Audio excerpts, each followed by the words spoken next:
We have 466 churches around the world right now. And we also reach the college campus. We're on over 1,000 different universities all over the world. And we're in 80 different countries. And we also go to the nations. So we have many missionaries that spend full time going to different countries, planting churches and evangelizing the college students and teaching students how to follow God and how to impact other people. And so my role is a college campus missionary at Temple University in Philadelphia. And so what I do is I meet with college students and I talk to them and I disciple and work one-on-one with our students.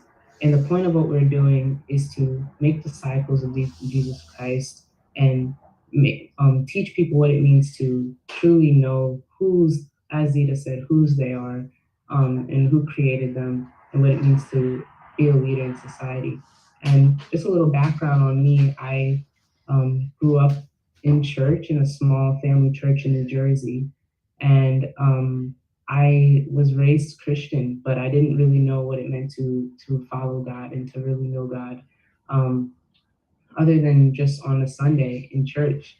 And so that kind of all changed for me when I got to college, and God gave me a community of people that would help walk with me and pray with me and disciple me, and just encourage me on what it meant to be a Christian and to engage with other people. And so we do things like outreach, going on the campus, inviting people to our group. Um, we have worship nights uh, and we have things like Bible studies, and we're actually having an upcoming fall retreat where we take our students. We're all based in the city, so we take our students to a campsite and we have worship and outside activities and a time of just of growth and building and loving each other. And so this is just a great environment for students to grow. And the reason our passion is the college campus is because college is that step you take outside of your family home, your parents, away from your parents. You get freedom, and everything is kind of at your fingertips. And a lot of our college students, what we see is that they're dealing with a lot of emotional problems. They're dealing with a lot of depression and anxiety and a lot of questions. And a lot of them fall into things like addictions and things like drugs and alcohol and parties because it is so available to them. And when you're on a college campus and you're stressed out, it seems so easy to fall into these things that are all around you and that the community is surrounding you with. And so for me, it was a real lifesaver to have a community of people that encouraged me to go the other direction and to say, no, we don't have to um, get drunk or do drugs or, go into what the world is telling us to do, but we can come together and still have a good time, still love each other and still love God. And so that's what we want for our college students, a community that they can come safely and feel loved and feel welcomed and feel like they can get prayer and feel like they can understand who God is. Uh, and our heart is also the college campus because our college students are going to be future leaders, future doctors and lawyers and teachers and artists.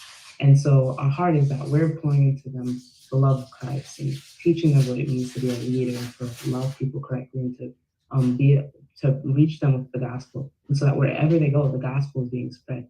And so that's our mission, and we believe it starts on the campus. For us, our mission is to start on the campus with our future leaders, with the people that are going to be out in society serving. But it doesn't end at the campus. We say we change the campus, will eventually change the world. And so our mission field is the college campus, but it doesn't end there.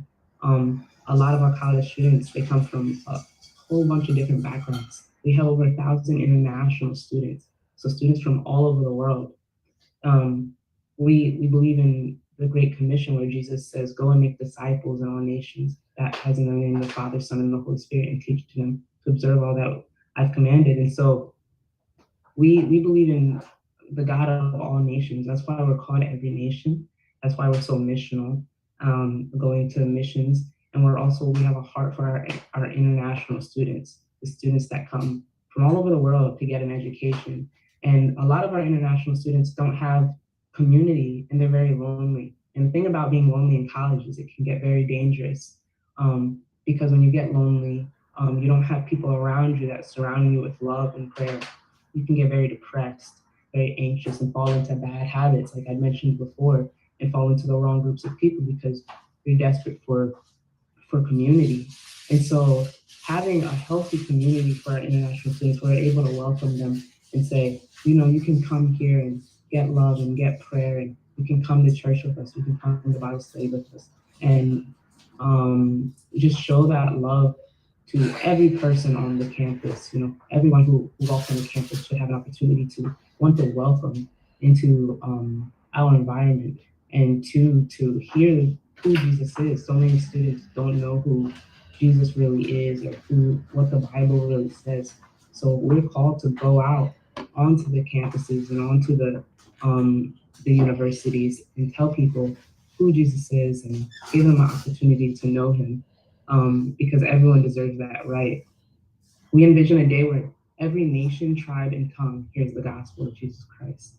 So we envision a day where everyone knows, you know, who Jesus is, and we all get the right to hear and say yes or no to following Jesus. And so our heart is just letting people know that everyone deserves a right to know and decide for themselves whether they want to believe or not. And so we reach out to all students of all different backgrounds, all different stories, and it's beautiful to see everyone kind of come together. You know, in the book of Revelation, the last book of the Bible, the writer had a vision of heaven where every nation, tribe, and tongue was there worshiping God. There were people from all different backgrounds, and what a beautiful image that is. And so that's why we're called every nation, and that's why we want to reach the nations, you know, because we have an image for everybody to know who God is. And so what we do is we establish churches, we reach the campus, and we go to the nations. All of this, the heart being have people know who Jesus is and know how to lead and tell other people about Jesus. A lot of us in this young generation are, you know, being lost and losing hope and not and losing, you know, who we are, not knowing who we are or what we want. And we have a heart for revival in our young generation, for people to come back to community, come back to God, and come back to church and to family. And so that's what we do on the campus. We serve full time, reaching people and praying with people and sitting down with people and saying, "What do you believe about God? What do you believe about heaven and hell?" And just asking these questions, letting it be a topic that can be talked about, and that it's a safe place to talk about it. It's a safe place to come with your questions and with your doubts, with your fears and your hurts, and be heard and be recognized and be seen, and just have people walking with you and praying with you. And that's what it means to be a leader. Someone that you can impact the people around you. You can look at them and love them where they're at. And so that's what we're called to do. As a missionary, I serve on the campus at Temple University in North Philadelphia. So that is a huge school, big party school with a lot of students in a lot of different areas of life. And my passion is reaching all of them with love and friendship. We also have campuses in Philadelphia at Drexel University, University of Pennsylvania, and University of the Arts. And since all those campuses are very close together, we all work together as a team of missionaries together to reach these campuses. And our heart is to reach every campus eventually in every nation, all over the world, reaching college students. And so as I'm a missionary on the campus, my role is discipling and teaching this young generation. And my heart is is to develop future leaders, people who can impact wherever they go, whether that's to be a teacher or a mechanic or anything, that they're impacting the people that they're around. Before I came into college and came into ministry and came into a group of people that supported and helped me through, I was very timid in my faith walk and what I believed, and I couldn't defend what I believed at all. But as I got into ministry and got into things like Bible studies and things like I went on a missions trip to Vancouver, Canada, where we evangelized to the campuses in Vancouver. And when I did these things, I grew in my boldness and in my faith and in my confidence. And we see students come in one way and leave another way. They leave leaders and they leave bold and confident to share who they are and impact the people around them. And so that's our heart, to reach college students all over the world, teach them how to impact the people around them with the gospel of Jesus Christ. And the way that I serve is through people who send me out as ministry partners. And so people who feel called to send me out are how I get to serve full time. People who partner with me with monthly giving and referrals and prayers are able, ways that missionaries like me are able to serve full time. And so, as I've shared with Zita and other people, I'm sharing to raise a partnership team of people who may not be called to drop everything and serve on the campus as I was called, but they maybe feel called to reach the college campus in a way of sending a missionary out into the world. And so it's been a blessing to share with people and to have their support. The Bible says, how will they hear without a preacher? And how will they preach unless they are sent? So some people are called to send, but some people are called to go. And that way we're all linking arms. No one is called to do anything on their own. And so as I'm called to go and reach the college campus and talk and grow that next generation of leaders, I'm also called to invite other people and say, will you send me as I go? Will you partnering with me in this and back me in this? There was a famous missionary named William Carey who went on a mission trip to India, and he said to one of his partners, I'll go down in the pit if you hold the rope. And that is what it means to partner with a missionary, holding that rope as we go. We're called to go down in the pit, save, point the people back to God. There's a story in the Bible of a shepherd, he leaves his 99 sheep to go after the one lost sheep. And that's what we're called to do, go after the one that strays and point them back.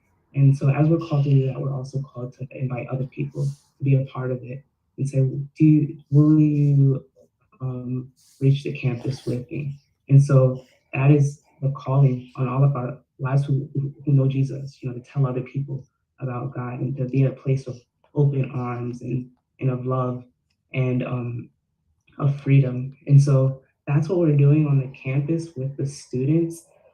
It's such a blessing and it's a great thing to be a part of. And at my young age, I've been called by God to do this, and it's been a blessing to do. And we're expecting so much out of our students. We see students continuously come and become leaders and want to serve and fall in love with God. And so that's our hope for the community and for the campus, for students to grow and to know God. We have things upcoming like our fall retreat, like I said, where we take our students camping and we have prayer and worship and games. And this way we're able to build good community. Some of my closest and greatest friends, all of my closest and greatest friends come from this community because in college, usually the friendships you make are very surface level. Your friends that want to party with you, friends that want to talk about assignments, but no one's asking about your soul. No one's asking the deep questions. So when you get into a community like this, you can't help but make strong lifetime bonds, and it's life changing. And it has been for me. All of everything that's been important to me has come from being surrounded by good people who pointed my eyes back to God.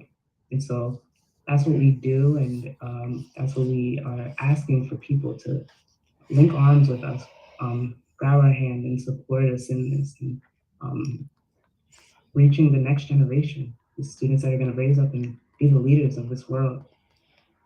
And so that, I'm not really sure how long I've been talking, but that's a bit of. Yeah, great, great. Thank you so much, Naya. I mean, this is awesome. I'm so excited to really meet someone like you who is filled with the Holy Spirit and filled with the zeal and the excitement of knowing who Jesus Christ is, and not only knowing it for yourself, but you are also invited and you have responded to the call to become a missionary, meaning you're going to also carry that good news to other people. through your ministry in the campus. And I was actually wondering, because I mean, people can be missionaries in so many other settings. Why did you choose to be a missionary in the campus? Is there something that is so significant about that? And if there, please can you share with us? Yeah, great question. Great question. I think my heart for the campus came from just that's how I was reached, and that's how God really met me and grew me so much on the college campus. College is a very transitionary time for young people, and I'm sure as many people might remember, there when they were in their 18 to 22 age range, it was a great time of growth and of learning. And so the college campus is just a wonderful mission field for people who are growing and learning and open to share and hear, about God, and are seeking, what were they made for and what are they called to. And so these students are open to hearing about God, and that's why it's an important mission field. The Bible says the harvest is plentiful, but the laborers are few. On the college campus, the harvest is very plentiful with young people who are going to go out and lead. And so, as I did mission work in Vancouver, and thought maybe I'd be called as a missionary in that sense of going to the nations. But in Vancouver, we served on the college campus too, and my heart just continued to fall in love with the college campus and with the young minds there and the young leaders that were going there. Yeah, I'm glad that you pointed at that out because there's a saying that says, "You grow, you bloom where you're planted," and that first impression also creates a whole lot of relationship connection. So that was how you received, and you feel, and I agree that colleges and campuses are really critical areas that you really, if we need to and if we have to get souls, support young people, that you catch them there. As the saying say, you catch them young. And when they're between these 18 to 22 years, that's very critical. That's very challenging because what is going on in the head of any young person is unimaginable, and they're both negative and positive. And what happens is that I like what you said. You said you go there for education, right? You go to the university for education, but what we find out is education does not really extend to educating young people about who they're and who's there. I mean, they teach them about every other thing except what is important. I mean, I would say what is more important. That for somebody to function in this world, in this day and age, that they need to know what is the essence of their life, who is their creator, and it doesn't matter what they want to believe in, but to make that available so they know, it's available to them, they can take advantage of it and run with it. And I know young people, their brains are just open to just suck it up. You just have to be present there, help them to understand that you're there for them, and give them the word. And let them know that this word really can transform their lives. And those of them, like yourself, who really accepted the word, you see how transformational that is. Now you're a missionary.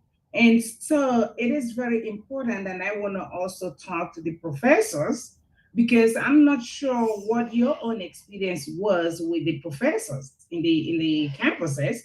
I know they come in there with their specialties like arts or music or science or whatever, but how is that relationship with God? How do they really incorporate that when they are really educating you guys? Have you experienced any of your teachers trying to kind of get everything together, or even coming out to say, yes, I support what you guys are doing, this is right, and I'm going to encourage it?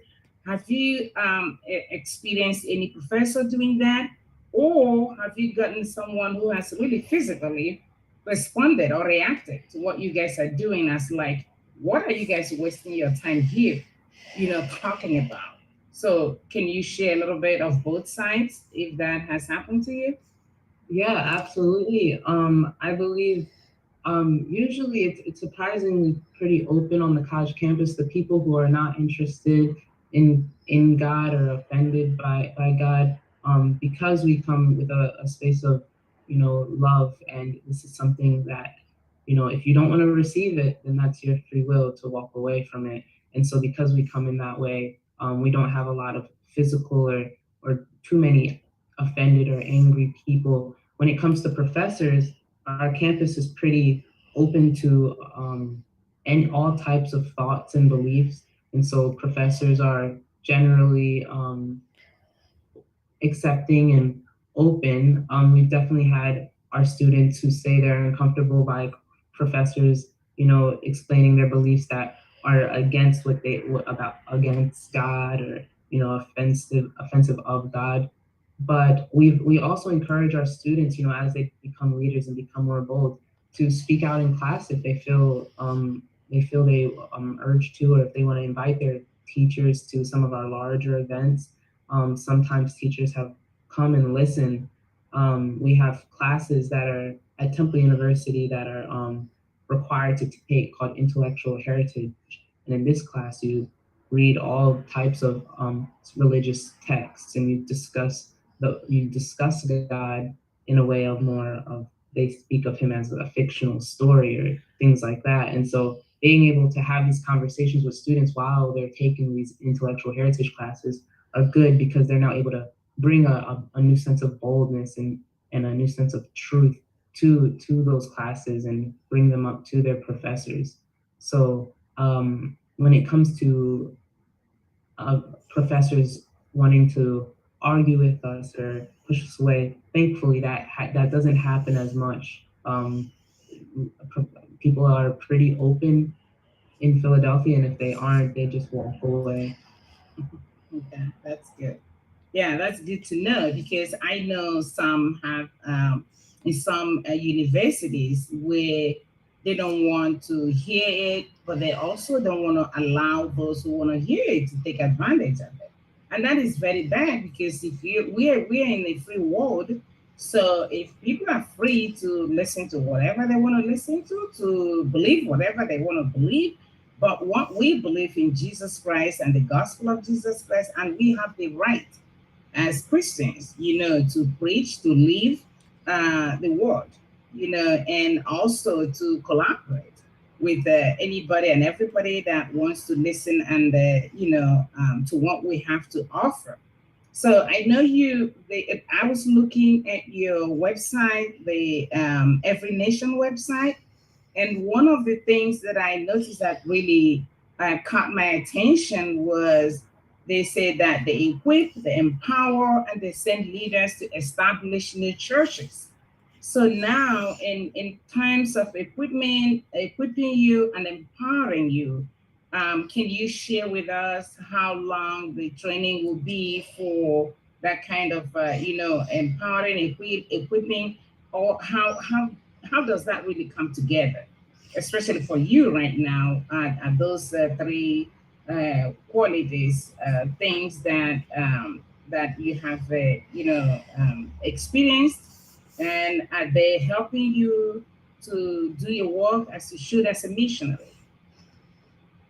Yeah, absolutely. Yeah, with me personally, because it looks differently depending on. Oh, can you hear me? Okay. Yeah, it looks like you're going in and out there.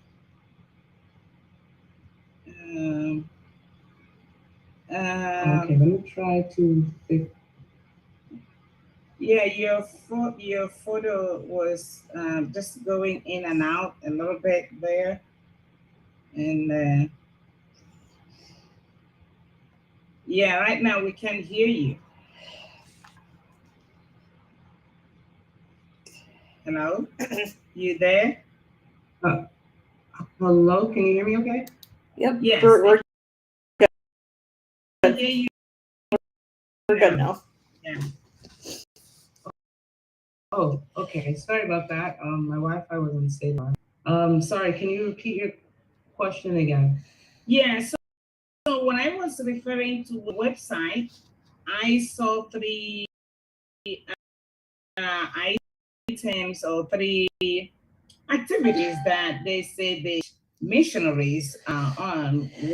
One of them is equipping them, empowering them, and then sending them as established new churches. So I was asking, was that your experience? Did you experience all these three activities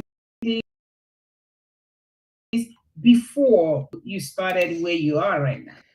Oh, okay. Equipping and empowering. I think that looks different depending on what calling you have on your life. And with the establishing churches, that certainly not what I'm doing right now. But some people are equipped and empowered to go and be pastors and plant their own churches in different nations. And we certainly have that. We have 119 active church plants around the world where we have pastors going at churches. With me, I have certainly been equipped and empowered leadership, and it really started before I even became a missionary. Just as a student with Every Nation, we have things like our Bible studies and our just prayers and empowerment classes where they're teaching us what it means to be led by the Spirit and to pray and things like that. So before I even got into being a full-time missionary, we teach equipping and empowering our students to be leaders and led by the Spirit. As a missionary, I have training. Our office with Every Nation is in Nashville, Tennessee, and so when I transitioned into being a full-time missionary, we had training in our office in Nashville, Tennessee, where we had speakers come in and teach us and equip us on how to be a missionary and serve on the campus. And once I'm in a period where I'm raising my partnership team, so people that are going to support me. And so I raise that until January, and that's my deadline to raise people who send me out. And once that is raised in February, I go to what is called the School of Campus Ministry.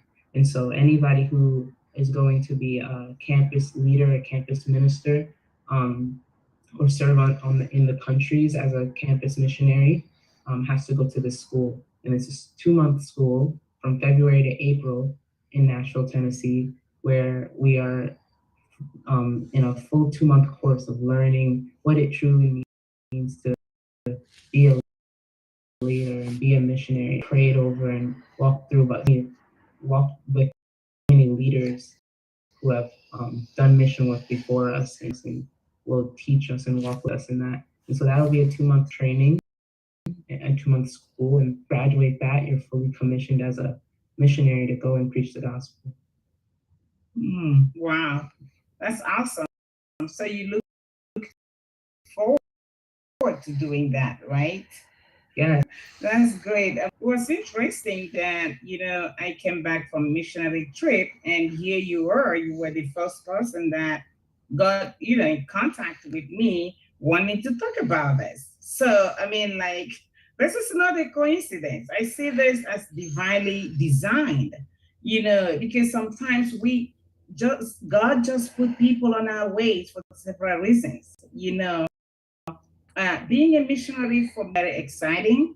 For those of us who are open to it, who have experienced it, one can testify that it is worth it. It's not an easy thing to take on, but I believe that God does not call us to do something that He will not give us the grace to do. So I always feel the grace of God, God's guidance, putting people along the way, support to provide grace to also be there physically for accompanying you, holding your hands, and letting you know that, yes, you're on the right path. Even though sometimes you get tired, you get discouraged, but when you feel the presence of the God through these people, you're like, okay, yeah, I think this is doable and I can do it. So I'm so happy for you, and I have a lot of hope for you, and excitement that as a young person you have committed to, and the God who has called you will bring this to fulfillment. And I know that the things that you are looking at in order to move forward to the next steps. And for our audience, here is the monthly commitment to donating in any way they can. And I would like you to share your email address on the chart so they can get hold of you when they need to, and then to pray for you and some referrals. Getting people to know who you are, making connections, referrals that will really bring you to accomplish your dreams. Yeah, so here is Naya's email address. So our audience, please take note and reach out to her and support her vision, because this is what we need in the world today. There has to be someone who will say, "Here I am, Lord, send me." And unless we see people like that, the word of God and the ministry of God will not really move forward as we would have preferred it to move. So knowing that every man is global, is really for me is warming, heartwarming, because what is going on is that these young people are ready. They're saying, "We are ready. We get it. We know who God. We know who Jesus Christ is. Identify with them. And now we're ready to tell the world who we believe, who we are, and whose we are. But know that they cannot just do it without our support, our prayers, our action, making sure that we play our own part will help them to really encourage them and challenge them to play their own part. It is both ways we do this in collaboration. World of Women podcast is where women thrive. It's all inclusive services, and that's why we have Naya today. So here we care, we connect, and of course we collaborate. So I am so glad to be part of your, circle of friends, of missionaries. And I am so hopeful that together we'll continue to move this mission forward. As you said, you're all over the world, so we can make that connection wherever anybody goes, to people together, especially young people. So to close, can you tell us or share a message you would tell a young person now who is like, "Wait, what is Naya talking about? Like this doesn't make sense to me."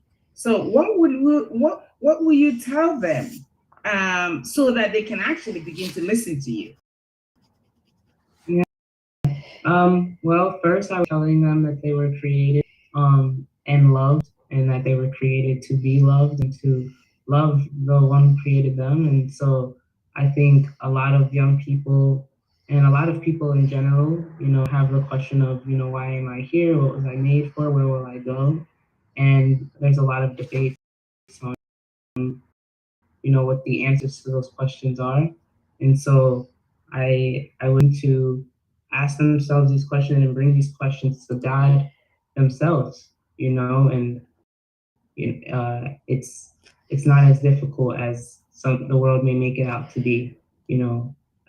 Pray to God, ask Him to reveal Himself to you. That's what I did. I asked God to show me Himself and to help me to be to live the way that He wanted me to live, and God does the rest of the work. So you don't have to feel a pressure or burdened or anxiety or shame. Just just know that you are loved and that that God, sent His Son in Jesus Christ.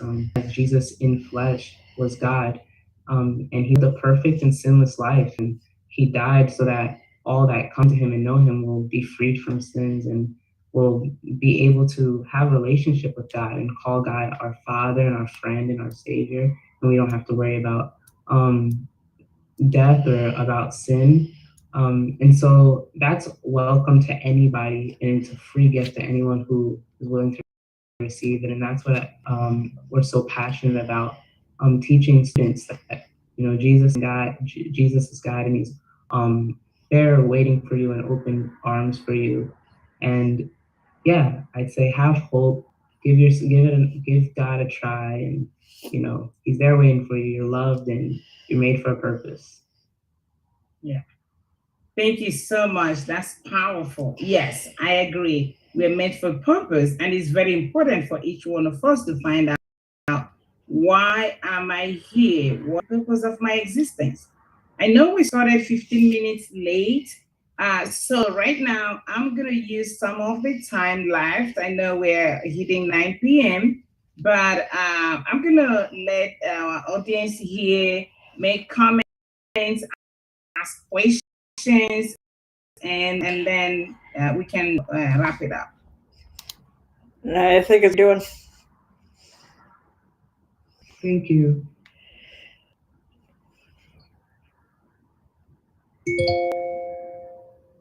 I've got a question for the two of you, Naya and Zita. It's kind of a random thing off topic to what you talked about today, but question is have you heard of a death midwife? You ever heard of that? A deaf midwife? Yeah, have you ever heard of that?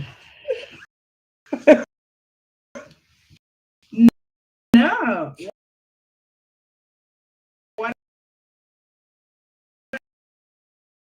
I have, what I'm familiar with is ruler, like that of families when you have a stillbirth or when the baby like that.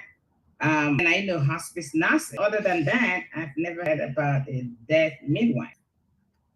So what is that? It doesn't even make sense. Oh yeah, that's because of the end of life you're thinking of, but to your point, yeah, I mean in terms of you described, but Matt, who is a death midwife, she's all about funeral reform, and Okay. so this is a concept that she's there for people, you know, who are at the end of life, that type of thing. So it's kind of like I when she told me this, I'm like thinking of being born into eternal life, type of deal.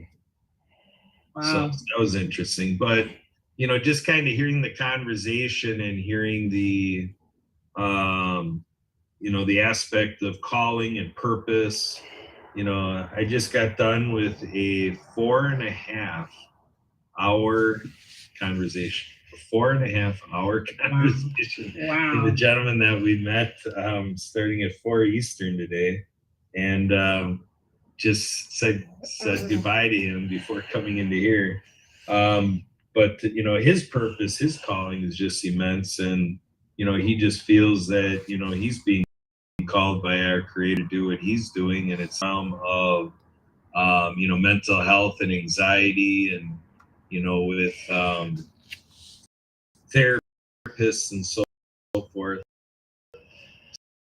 So it's just interesting to experience the journeys of various people and to kind of come to this. I'm kind of catching up to miss what you were sharing throughout my mind about Find a Church, prayer and fasting, resources, story, events. So yeah, it seems very fascinating for me to catch up and catch the replay of this show. Um, but I guess now I guess one thing I'll throw to you that's probably a little bit of a curveball for you again too. But I'm bringing up about, I mean, some of the conversations I come into is about like suicide ideation and stuff like that, which gets us a little bit away from, Zita's conversation, unless you have an expectant mother who, for some reason, is in suicide ideation. But, so mental health, is such a huge issue. And so I'm just kind of saying it's a little bit off what every nation is typically trying to serve. But in this world where that is an issue, mental health and these battles of, what's going on in people's souls, so to speak, and the challenges of the mind, does anything jump out at you where, like, through what you experience or through, what you're aware of going on across what every nation is doing? Is there like some secondary benefit, in this area?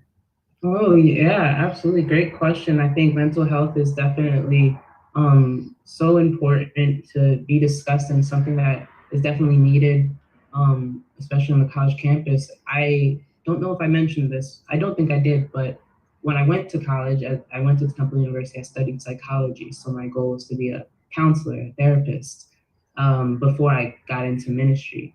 And so I had a great passion for mental health and reaching and helping people who are struggling mentally and emotionally as well. And there's definitely an overlap when it comes to therapy and what I've learned in psychology and now what I'm doing in ministry, because a lot of our students are struggling with things like depression, anxiety. Actually, this last semester, last year, a student athlete from Drexel University unfortunately took his own life. And that affected a lot of the athletes in the area. And so we're dealing with a lot of students who are, struggling privately and don't have people who they can turn to. Like I had mentioned earlier in the show, I'm not sure if you were here for it, Kurt, but I was saying that a lot of the relationships in college are very um,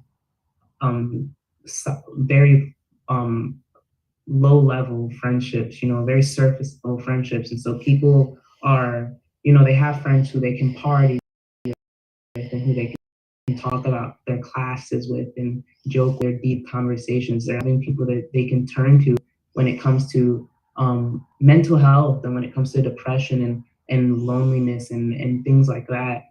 And so this all circles back to why we're on the campus, to point people back to God who is a living hope and who helps people to see why they're here and what the purpose of all this is. And mental health is so real, and people struggle, and that is something that is definitely real and needs to be addressed. And what I find is it really helps the people when they have people to walk with them in it and meet them in their struggles and love them through it, and just be able to pray with them and help them. We might not have all the answers, but we're able to be somewhere that they can go to where they're not alone. So I not sure if that answers your question fully, but I definitely relate to, and I commend your friend who has a passion for reaching the people before they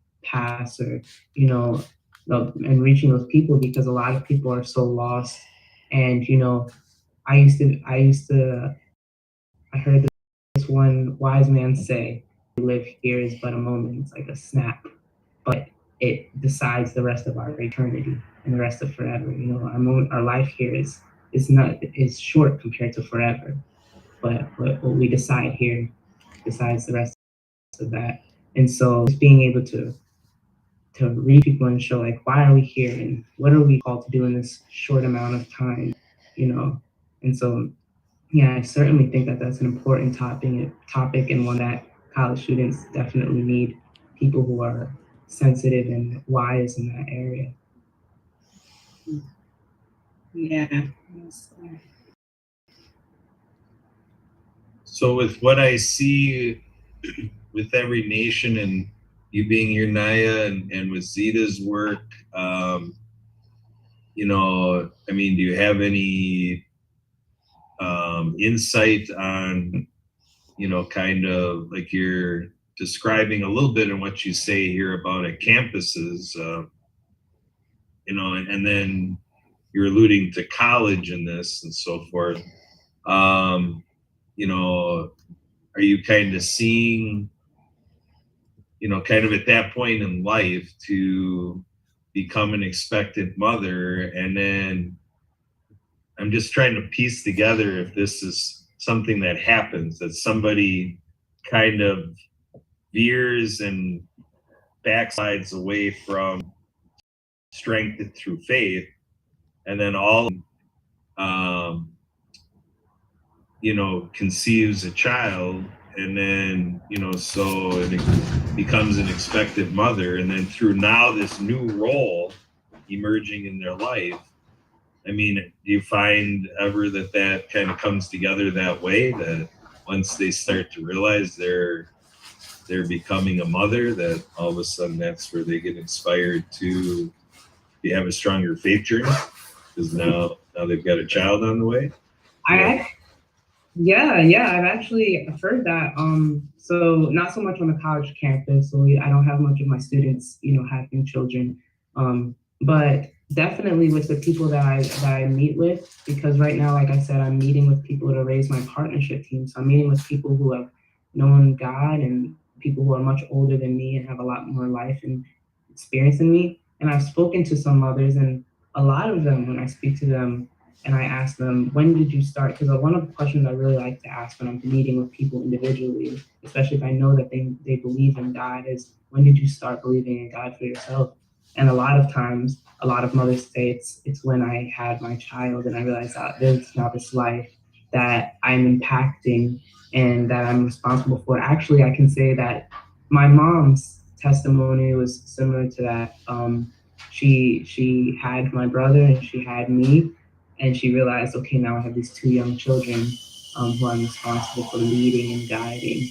And we learn so much from a mother, and children are little sponges, and so it can feel um, like definitely a whole nother ministry and a whole nother work that needs to be done as a mother to these children. So I was blessed by having a mother that started to take God seriously and keep me in church. And even though I didn't realize what it was doing for me at that age, it definitely came back later in my life, and I appreciated it so much. And I know I've spoken with Sister Zita and the impact that her mother has had on her.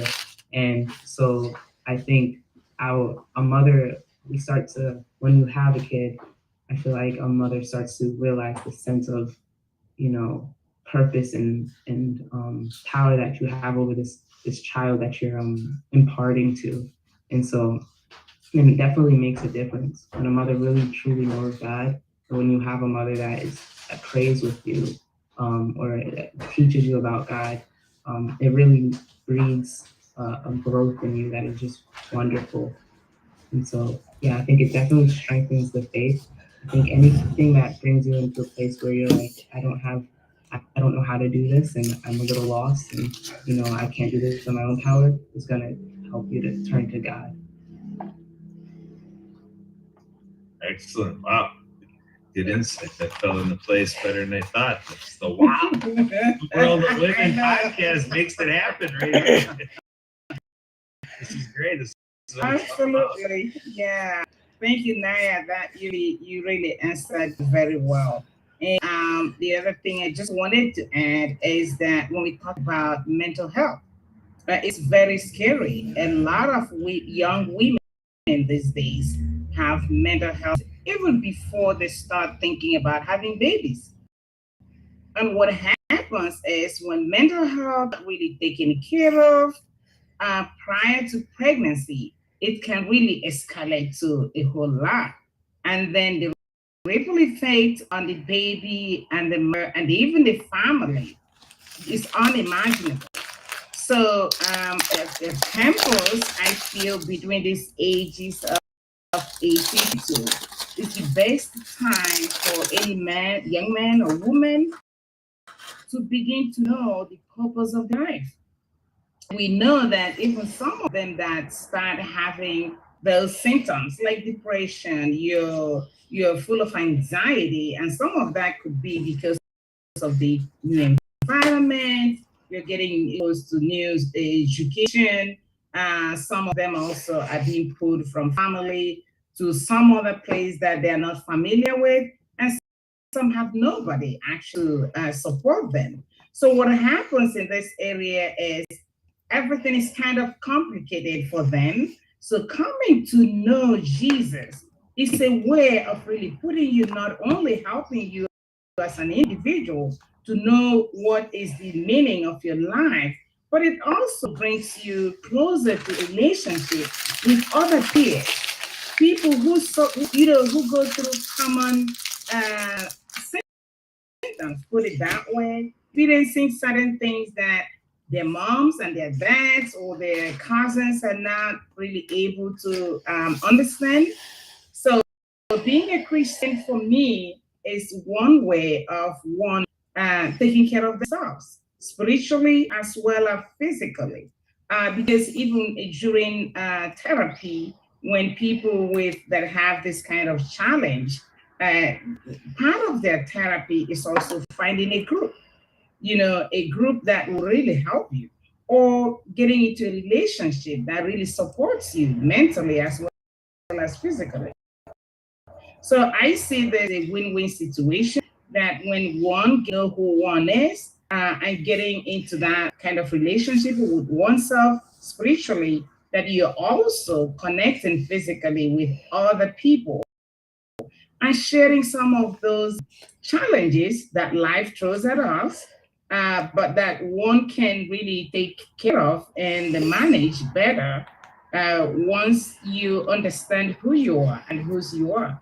So thank you so much, Naya, for being with us and for sharing your passion and your mission. And I wish you well. And I am also asking our friends to please reach out to Naya. She already shared her Facebook. I think she shared her email address, and you can also find her on. Are you on Facebook or what? Did you have a Facebook? I didn't Yes, see that, but I think the Every Nation you shared. Yeah, so we can easily find you and support you. And I'm gonna really invite you sometime in the future so you come back and share with us how your journey has been, and hopefully it's gonna be an exciting one, as I said already, and that you're gonna be growing God's grace and God's blessings and for God. Thank you so much. yes, thank you. Thank you for having me. It's been a pleasure. Please feel free to reach out to me at the email I put in the chat if you have any questions on how you can help get me to campus and support me. And it's been a pleasure and honor to speak with you as well as Kurt and Emily. I hope to speak to you guys at another time. Sure. Thank you. Thanks for coming. Thank you, Kat and Emily, and have a wonderful evening and enjoy the rest of your week. And we are doing Word of Women podcast now every month. Due to other reasons, we moved it to, it used to be every week, but now it's monthly just to give us time to also do the stuff that we need to do as missionaries, as humanitarians, and so forth. So we are grateful always to Disability Channel at From You Network and Park for this opportunity to reach our audience through this means. Thank you, and God continue to bless all of us and give us to keep working and being and loving. Thank you all, and have a good night. Recording stopped.